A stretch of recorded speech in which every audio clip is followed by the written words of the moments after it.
गोविंद जय जय गोपाल जय जय राधा रमण हरि गोविंद जय जय राधा रमण हरि गोविंद जय जय गोविंद जय जय हरि गोपाल जय जय।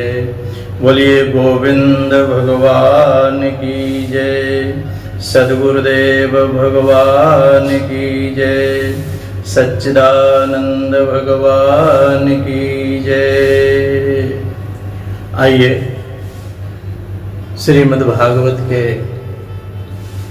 एकादश स्कंद के अंतर्गत आज हम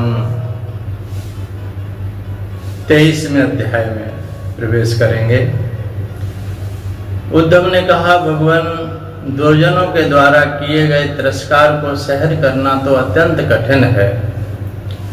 विद्वान पुरुष भी इन्हें सह नहीं सकते, फिर साधारण मनुष्य की तो बातें ही क्या है। इसलिए कृपा करके आप सहनशीलता के कुछ ऐसे उपाय बतलाएं जिनमें मैं आपके इस अमूल्य उपदेश का पालन कर सकूं, समर्थ हो सकूं सहने में। तो भगवान एकादश स्कंद के अध्याय 33 का विचार अब करते हैं। इन प्रश्नों का उत्तर देते हैं भगवान सुखदेव जी। पहले कहते हैं परीक्षित से, परीक्षित वास्तव में भगवान की लीला कथा ही श्रवण करने योग्य हैं। वे ही प्रेम और मुक्ति के दाता हैं। जब उनके परम प्रेमी भक्त उद्धव जी ने इस प्रकार प्रार्थना की, तब विद्वत्स विभूषण श्री भगवान ने उनके प्रश्न की बहुत ही प्रशंसा की, बहुत प्रशंसा की करके उनसे इस प्रकार कहा। भगवान श्री कृष्ण ने कहा, देवगुरु बृहस्पति के शिष्य उद्धव जी, इस संसार में प्राय ऐसे संत पुरुष नहीं मिलते जो दुर्जनों की कट वाणी के बिंधे हुए अपने हृदय को संभाल सके। मनुष्य का हृदय मर्म भेदी बाणों से बिंधने पर भी उतनी पीड़ा का अनुभव नहीं करता जितनी पीड़ा उसे दुष्ट जनों के मर्मांतक एवं कठोर बाण पहुंचाते हैं। हे उद्धव जी, इस विषय में महात्मा लोग एक बड़ा पवित्र प्राचीन इतिहास कहा करते हैं। मैं वही तुम्हें सुनाऊंगा, तुम मन लगा करके उसे सुनो। एक भिक्षुक को दुष्टों ने बहुत सताया। उस समय भी उसने अपना धैर्य नहीं छोड़ा और उसे अपने पूर्व जन्म के कर्मों का फल समझ करके कुछ अपने मानसिक उद्गार प्रकट किए थे। उन्हीं का इस इतिहास में वर्णन है। प्राचीन समय की बात है, बहुत पुरानी। उज्जैनी नगरी में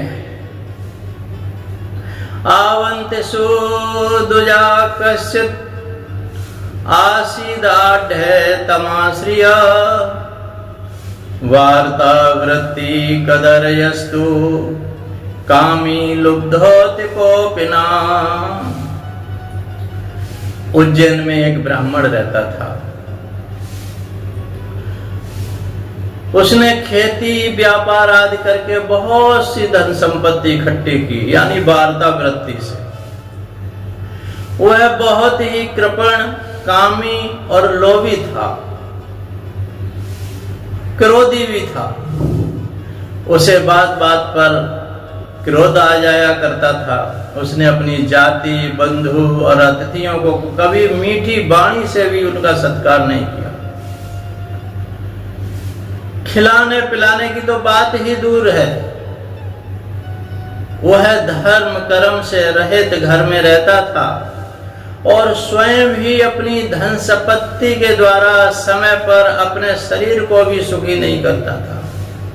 लोभी कभी करता ही नहीं अपने, न अपने को न दूसरों को, न धर्म कर्म। उसकी कृपणता, बुरे स्वभाव के कारण उसके बेटे बेटी, भाई बंधु, नौकर चाकर, पत्नी आदि सभी दुखी रहते थे और मन ही मन उसका अनिष्ट चिंतन भी किया करते थे। कोई भी उसके मन को प्रिय लगने वाला व्यवहार नहीं करता था। वह लोक परलोक दोनों से गिर गया था। बस यक्षों के समान धन की रखवाली करता था। उस धन से वह न तो धर्म कमाता था और न भोग ही भोगता था, और बहुत दिनों तक इस प्रकार जीवन बिताने से उस पर पंच महायज्ञ के भागी देवता बिगड़ गए। पंच यज्ञ के भागी देवता बिगड़ गए। और कौन कैसे वो संतुष्ट कैसे रहते हैं? अध्यापनम ब्रह्म यज्ञ पितृयज्ञस्तु तर्पणम होमो दैवो बलिर्भूतो निर्यज्ञोतिथि पूजनम। जो शास्त्र और संतों के वचन एवं सत्संग करता है, शास्त्र वचनों पर विचार करता है, वह अध्यापन ब्रह्म यज्ञ है। और करता है जो तर्पण करता है, पितरों को पिंडा पानी देता है, वह पितृयज्ञ है। ये करना जरूरी चाहिए। जो अपने घर में हवन करवाता है वो देव यज्ञ है।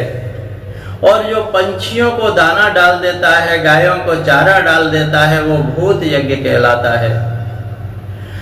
और दरवाजे पर आए हुए को प्रेम से पानी और अन्न का दान कर देता है, अतिथि सेवा करता है, वह नृ यज्ञ कहलाता है। ऐसा करने पर यज्ञ के पंचभागी देवता कुपित नहीं होते, संतुष्ट रहते हैं, सुख समृद्धि प्रदान करते रहते हैं। उदार उद्धव जी पंच महायज्ञ के भागियों के तिरस्कार से उसके पूर्व पुण्यों का सहारा, जिसके बल से अब तक धन टिका हुआ था। अगर कोई धर्म कर्म नहीं करता है, उसके धनवान है, तो ये समझ लेना कि उसके पूर्व के पुण्य हैं कुछ, इसके बल पर अब तक धन टिका हुआ था, जाता रहा। और जिसे उसने बड़े उद्योग परिश्रम से इकट्ठा किया था, वह धन उसकी आंखों के सामने नष्ट भ्रष्ट हो गया। उसका नीच ब्राह्मण का कुछ धन तो उसके कुटुंबियों ने ही छीन लिया, कुछ चोर ले गए, कुछ आग लग जाने से दैवी प्रकोप से नष्ट हो गया, और कुछ फेर से मारा गया, कुछ साधारण मनुष्य ने ले लिया, कुछ बचा था वह कर और दंड के रूप में शासकों ने हड़प लिया। उसके पास कुछ नहीं रहा। ये पंचभागी देवता यज्ञ के कुपित होते हैं तो ऐसा ही हाल होता है उद्धव जी। इस प्रकार उसकी सारी संपत्ति जाती रही, न तो उसने धर्म ही कमाया, न भोग ही भोगे। इधर उसके सगे संबंधियों ने भी उसकी ओर से मुंह मोड़ लिया। कौन उसको देखेगा? अब उसे बड़ी भयानक चिंता ने घेर लिया। धन के नाश से उसके हृदय में बड़ी जलन हुई और उसका मन खेद से भर गया। आंसुओं के कारण गला रुंध गया। परंतु इस तरह चिंता करते करते ही उसके मन में संसार के प्रति महान दुख बुद्धि और उत्कट वैराग उत्पन्न हो गया। ये सरलता से होता नहीं है, मृत्यु को प्राप्त हो जाते हैं लोग ऐसी स्थिति आने पर, लेकिन पूर्व के पुण्य थे उसके पास, वैराग्य का उदय हो गया। अब वह ब्राह्मण मन ही मन कहने लगा, हाय हाय, बड़े खेद की बात है, मैंने इतने दिनों तक अपने को व्यर्थ ही इस प्रकार सताया।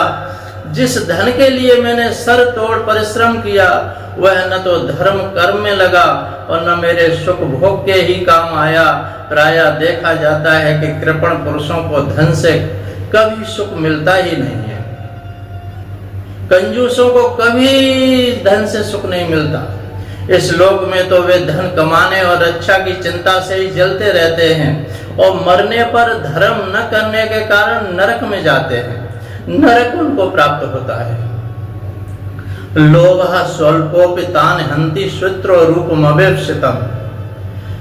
अगर थोड़ा भी लोभ हो तो जिस प्रकार से कोई खूब स्वरूपवान हो और थोड़ा सा कुष्ठ रोग हो जाने पर सारा रूप बेकार हो जाता है, ऐसे ही जीवन में लोभ आने पर सारा जीवन बेकार हो जाता है। जैसे थोड़ा सा भी कुष्ठ रोग सर्वांग स्वरूप को बिगाड़ देता है, वैसे ही तनिक सा भी लोभ यशस्वियों को शुद्ध यश को गुड़ियों के प्रशंसनीय गुणों पर पानी फेर देता है। धन कमाने में, कमा लेने पर उसको बढ़ाने, रखने और खर्च करने में तथा उसके नाश और उपभोग में जहां देखो वहीं निरंतर परिश्रम, भय, चिंता, भ्रम का भी सामना करना ही पड़ता है।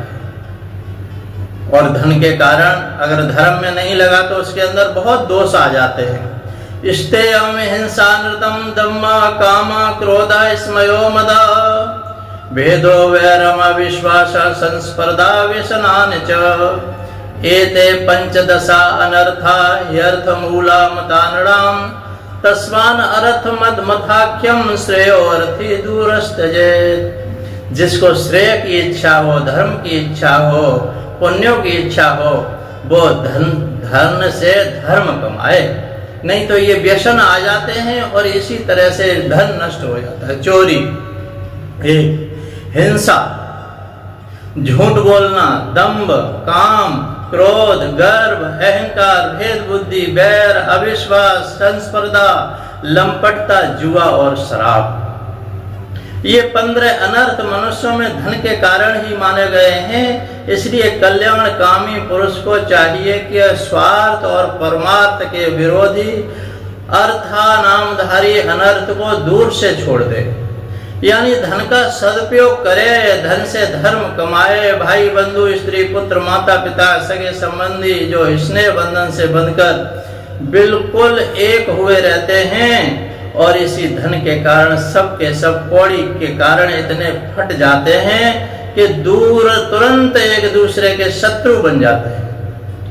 ये लोग थोड़े से धन के लिए भी क्षुब्ध और क्रुद्ध हो जाते हैं, बात की बात में ही सौहार्द संबंध छोड़ देते हैं, बोलना भी बंद कर देते हैं, डांट फटकारने में भी नहीं चूकते, ये खूब फटकारते हैं, डांटते हैं, और छोटी छोटी बातों पर अपमान करने में भी नहीं चूकते। एकाएक प्राण लेने देने पर उतारू हो जाते हैं, यहाँ तक कि एक दूसरे का सर्वनाश कर डालते हैं। देवताओं के भी प्रार्थनीय मनुष्य जन्म को और उसमें भी श्रेष्ठ सद्गुरु की शरण प्राप्त करके जो उसका अनादर करते हैं, जो उसका अनादर करते हैं, किसका? मनुष्य शरीर का, और अपने सच्चे स्वार्थ परमार्थ का नाश करते हैं, वे अशुभ गति को प्राप्त हो जाते हैं। यह मनुष्य शरीर मोक्ष और स्वर्ग का द्वार है। इसको पाकर भी ऐसा कौन बुद्धिमान मनुष्य होगा जो अनर्थों के धाम धन के चक्कर में फंसा रहे, जो मनुष्य, देवता, ऋषि, पितर, प्राणी, जाति, भाई, कुटुंबी और धन के दूसरे भागीदारों को उनका भाग देकर संतुष्ट नहीं रखता और न स्वयं उसका उपभोग करता है, और वह यक्ष के समान धन की रखवाली करने वाला कृपण, लोभी, तो अवश्य ही अधोगति को प्राप्त होता है, अवधोगति को प्राप्त होता है। उस ब्राह्मण को बहुत पश्चाताप हुआ, बहुत पश्चाताप हुआ, और ये पश्चाताप के भागी हम न बने। पश्चाताप हुआ, मैंने कर्तव्य से गिर गया हूँ, मैंने प्रमाद में ही अपनी आयु, धन, बल, पौरुष को खो दिया है। विवेकी लोग जिन साधनों से मोक्ष तक का प्राप्त कर लेते हैं, उन्हीं को मैंने धन इकट्ठा करने को की व्यर्थ चेष्टा में खो दिया, अपनी जवानी खो दी, अपना जीवन खो दिया, अपना समय खो दिया। अब बुढ़ापे में मैं कौन सा साधन करूंगा? धन्यवाद। तो कौन सा साधन करूंगा? आगे क्या कहता है ब्राह्मण, कैसे उसको विवेक होता है, तो आगे के भाग में सुनेंगे। धन्यवाद। इससे आगे के प्रसंग शेष भाग अगले प्रवचन में सुनेंगे। सद्गुरुदेव भगवान की जय, सच्चिदानंद भगवान की जय। जय जय श्री राधे, जय जय श्री कृष्ण। सोहम सोहम सोहम। सुनते रहिए, बहुत बोध वाला ये प्रसंग है श्रीमद् भागवत का। जय जय श्री राधे।